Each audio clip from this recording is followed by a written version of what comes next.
Are you learning English, doing exercises, watching videos, and even understanding a lot, but still not speaking fluently? You're not alone.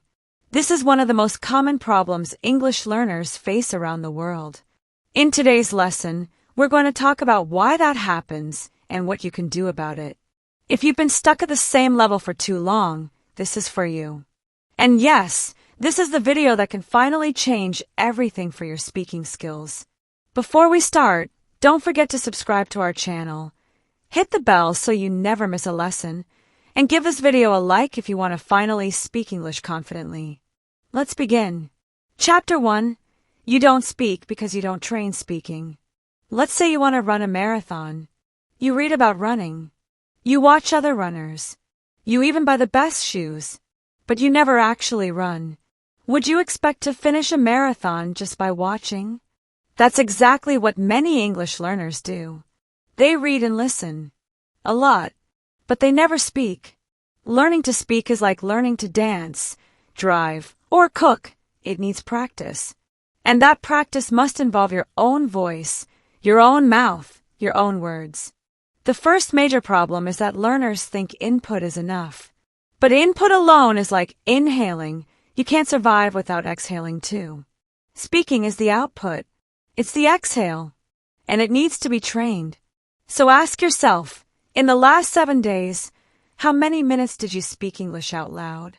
If the answer is less than 60 minutes, that's the problem. You don't need to speak to native speakers. You can speak alone. You can repeat sentences. You can talk to yourself. That's still training. The brain learns faster when the muscles are involved. And speaking is muscle movement. Without moving your mouth, your brain doesn't get strong speaking habits. So today, start speaking out loud, even if it feels strange, even if nobody hears you. Chapter 2. The Silent Learner Trap. Let's talk about the trap most learners fall into. We call it the silent learner trap. This is when you learn silently for years. You know many words. You understand movies. You get great scores on grammar tests. But when it's time to speak, nothing comes out. Why? Because you never created the connection between your thoughts and your mouth. Imagine your mind is a kitchen. You have all the ingredients, but your hands don't know how to cook. You've been feeding your brain vocabulary, grammar, and expressions, but you never trained your tongue. Language is not just mental. It's physical too. Your brain needs to send messages to your mouth fast. If you've never trained that, your brain will hesitate. You'll freeze. That's why the silent learner stays silent. You must break that cycle. Start small. Say 1 sentence today, then 2 tomorrow. Build the bridge between your brain and your mouth, 1 sentence at a time. Chapter 3. The Fear of Making Mistakes. Let's talk about fear. Many learners stay silent because they're afraid of making mistakes. They think, what if I say something wrong? Or what if they laugh at me? Here's the truth. Fear is the enemy of progress. Nobody ever learned to speak perfectly before speaking badly. Babies make mistakes. Children make mistakes. And so do adults learning a new language. Mistakes are proof that you're learning. The key is to change your mindset. Don't aim to speak perfectly. Aim to speak. Every mistake is like a gym repetition for your brain. The more mistakes, the stronger your speaking becomes. So instead of feeling ashamed, feel proud when you make mistakes. It means you're doing the work. Nobody learns to swim without getting wet. And nobody learns to speak without getting things wrong. Celebrate your mistakes. Chapter 4. Why grammar is slowing you down.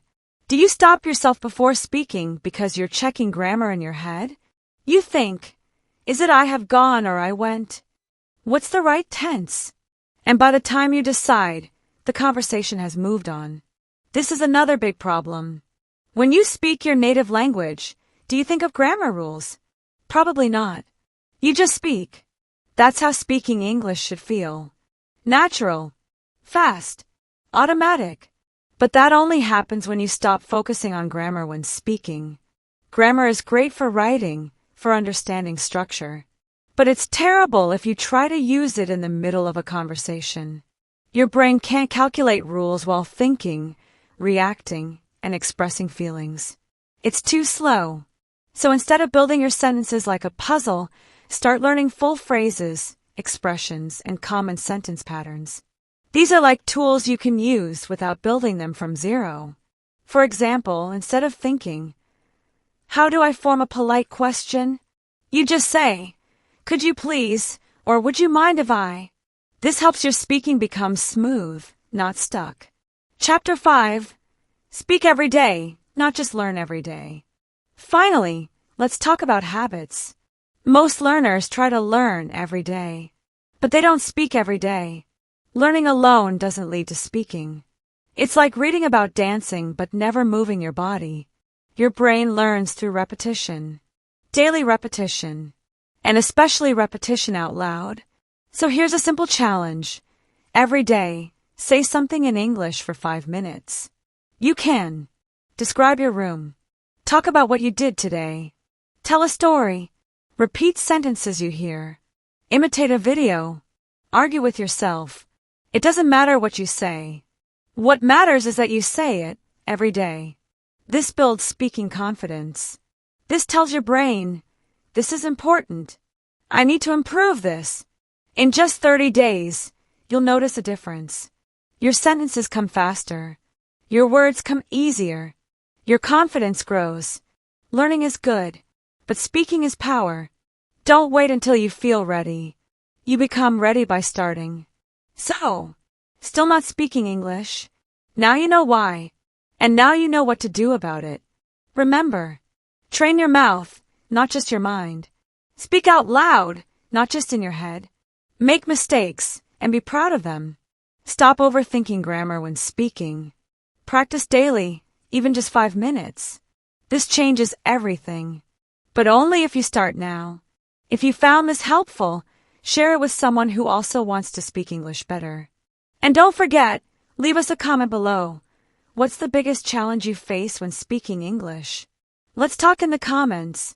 And if you haven't yet, make sure to subscribe, hit the bell, and give this video a like, so we can bring you more lessons that actually help you speak. See